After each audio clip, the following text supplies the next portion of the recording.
ఆ రోజు చూసాం రేపల్లెలో ముక్కు పచ్చలారనే బిడ్డ మరి ఆ రోజు స్కూల్ కి వెళ్తా అక్క నడిపించారని చెప్పి ఇంట్లో చెప్పాడని చెప్పి అతని మీద పెట్రోల్ పోసి మరి తెల్లవారుజామున 5 గంటలకి అతను ట్యూషన్కి వెళ్తా ఉన్నాడు. బయటికి అరుస్తాడని చెప్పి నోట్లో పేపర్ కుక్కర్, అతను చదువుకున్న బ్యాగ్ లో ఉన్నటువంటి పేపర్లు తీసుకుని నోట్లో కుక్కి కాళ్ళు చేతులు కట్టేసి పెట్రోల్ పోసి తగలబెట్టేస్తే నిజంగా చాలా బాధ అనిపించింది. ఇలాంటివి అమర్నాథ్ గౌడ్ అలాంటివి చాలా సంఘటనలు జరిగినాయి రాష్ట్రంలో.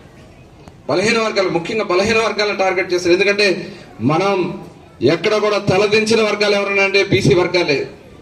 అటువంటి బీసీ వర్గాల్ని అనగదొక్కాలని చెప్పి గతంలో జరిగినటువంటి సంఘటనలు చూస్తే కలిసి వేసింది. నేను కూడా వెళ్ళాం, ఆ ప్రాంతాలకు వెళ్ళాం, చూసాం. అలాగే తోట చంద్రయ్య అని చెప్పి ఒక బీసీ వర్గానికి చెందినటువంటి తోట చంద్రయ్యని మాచర్లో అతి కిరాతకంగా రోడ్డు మీద పీక మీద కత్తి పెట్టి పీక కోసేసినటువంటి పరిస్థితులు మనం చూసాం. ఇవన్నీ చూశాక ఆ రోజున నేను చంద్రబాబు నాయుడు గారి దగ్గరికి, లోకేష్ గారి దగ్గరికి వెళ్ళి ఇలాంటి సంఘటనలు మరీ జరుగుతూ ఉన్నాయంటే మరొకటే చెప్పారు. అయితే తప్పకుండా మన ప్రభుత్వం వచ్చిన వెంటనే దీని మీద ఒక అధ్యయనం చేసి బీసీ రక్షణ చట్టం తీసుకురావద్దామని చెప్పి చెప్పడం జరిగింది. దాని మీద ఇవాళ అధ్యయనం కూడా చేస్తున్నాం. అతి త్వరలోనే బలహీన వర్గాల వైపు చూడాలంటే భయపడే విధంగా ఒక చట్టాన్ని కూడా తీసుకురాబోతున్నాం అనే విషయాన్ని కూడా ఈ సందర్భంగా తెలియజేస్తాం. అదే కాకుండా రిజర్వేషన్లు ఒక నాయకత్వం రావాలంటే మనకు ఎక్కడి నుంచి వస్తాయి? రాజకీయంగా ఎక్కడో చోట పోటీ చేసే అవకాశాలు రావాలి. ఆనాడు స్వర్గీయ అన్న నందమూరి తారక రామారావు గారు స్థానిక సంస్థలో రిజర్వేషన్లు తీసుకురావడం వల్ల ఇవాళ అనేక మంది చట్టసభల దాకా వెళ్ళారంటే ఆ ఘనత అన్న నందమూరి తారక రామారావు గారికి తగ్గుద్దన్న విషయాన్ని కూడా ఈ సందర్భంగా గుర్తు చేస్తాను. అలాంటి మన రిజర్వేషన్ ఇవాళ కోత కోసేశారు గత ప్రభుత్వంలో. 34% నుండి 24% కోసేస్తే తిరిగి మళ్ళీ దానివల్ల దాదాపు 16,000 మంది 17,000 మంది రాజ్యాంగపరంగా మనం కూర్చోవలసిన కుర్చీని మనం కోల్పోయాం. మరి దాని మీద కూడా మేము ఆ రోజున చేసాం. త్వరలోనే దాని మీద ఒక కులగణన లేదంటే ఒక జనగణన జరుపుకుని రిజర్వేషన్ మళ్ళీ పునరుద్ధరించుకునే కార్యక్రమాన్ని కూడా త్వరలోనే శ్రీకారం చుట్టబోతున్నాం. రేపు స్థానిక సంస్థలు వచ్చే నాటికి ఆ చట్టాన్ని కూడా తీసుకురావాలని చెప్పి ఆలోచిస్తూ ఉన్నాం.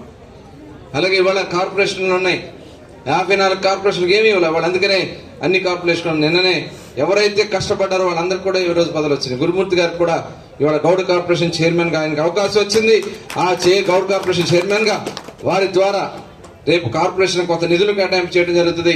దాని ద్వారా మన కుల వృత్తిని ఒక పక్క అభివృద్ధి చేస్తూ మన వాళ్ళని ఆర్థికంగా పైకి తీసుకొచ్చే కార్యక్రమాలు కూడా శ్రీకారం చుట్టాలనే లక్ష్యంతో ఇవాళ మేము పనిచేస్తా ఉన్నాం. దానికోసం ఇవాళ చాలా ఆధునిక టెక్నాలజీలు ఉన్నాయి. దాంతోపాటు మనం రిజర్వేషన్ కూడా పెట్టించాం వైన్ షాపుల్లో. ఎందుకంటే ఎక్సైజ్ మినిస్టర్ గా నేనే ఉన్నాను. ఆ రోజు మేము అందరం కూడా సబ్ కమిటీ వేసుకుని డిస్కస్ చేసుకున్నాం. ముఖ్యమంత్రి గారు కూడా ఎన్నికల సందర్భంగా హామీ ఇచ్చారు, 10% మన షాపులు ఇవ్వాలని మేము ఆ రోజున సిఫార్సు చేసిస్తే దాని కేబినెట్ కూడా ఆమోదించారు. త్వరలోనే ఈ రాష్ట్రంలో 340 షాపులు మన గౌడ సోదరుల కోసమే ఏర్పాటు చేయడం జరుగుతుందనే విషయాన్ని కూడా ఈ సందర్భంగా తెలియజేస్తున్నాను. ఇదే కాదు, ఇవాళ చాలా అవకాశాలు. ఇవాళ మనం కళ్ళుని చాలా వరకు అన్ని చోట్ల దొరకనటువంటి సందర్భం ఉంది.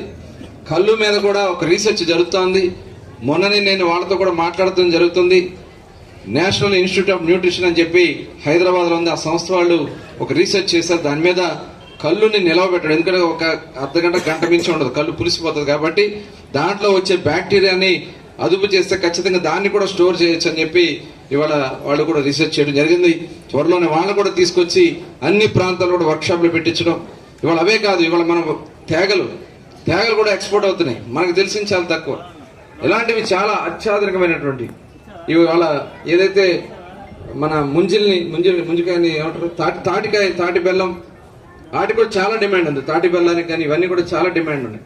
ఇవన్నీ కూడా మనం రేపు రాబోయే కాలంలో శిక్షణ కార్యక్రమాలు ఇచ్చి ఆడబిడ్డలకు కూడా దీంట్లో భాగస్వామ్యం కల్పించి నిన్ననే MSME స్కీమ్ పెట్టడం, ఒక ప్రోగ్రాం పెట్టాను. దాని యొక్క లక్ష్యం ఏంటంటే ఇవాళ గ్రూపులకి 20 లక్షల రూపాయలు వాళ్ళు పొదుపు కింద వస్తా ఉన్నాయి. ఆ 20 లక్షలకు తోడు కేంద్ర రాష్ట్ర ప్రభుత్వాలకు సంబంధించిన వాడు చేస్తే 1 కోటి నుంచి 2 కోట్ల రూపాయల వరకు వాళ్ళకి ఆర్థిక సహాయం వచ్చేదానికి అవకాశం ఉంది. దాంతో వాళ్ళు యూనిట్ పెట్టుకోగలిగితే వాళ్లే కాదు, వాళ్ళ భవిష్యత్ తరాలకు కూడా అభివృద్ధిలోకి వచ్చే విధంగా ఈ కార్యక్రమాలు చేసుకునే అవకాశం ఉంది. కానీ దాన్ని మనం అందిపుచ్చుకోలేకపోతున్నాం. అందుకని నిరంతరం ట్రైనింగ్ ప్రోగ్రామ్ పెట్టాలని కూడా మేము ఆలోచన చేస్తున్నాం. తప్పకుండా ఇలాంటి కార్యక్రమాలు కూడా మనం ముందుకు తీసుకెళ్తే ఆర్థికంగా వెనకబడిన వర్గాలకి ఇవాళే మరి ముఖ్యమంత్రి గారు కూడా మొన్న చెప్పడం జరిగింది, ఒక 100 ఎకరాల్లో MSME పార్కులు పెడదామని. అందుట్లో మన వృత్తిదారులు, చేతి వృత్తులు, కుల వృత్తి చెందిన వాళ్ళకి ఆ ఫ్లాట్లు ఇద్దామని, దాంట్లోనే మన వాళ్ళతో కొన్ని వ్యాపారాలు ప్రారంభిద్దామని కూడా చెప్పడం జరిగింది.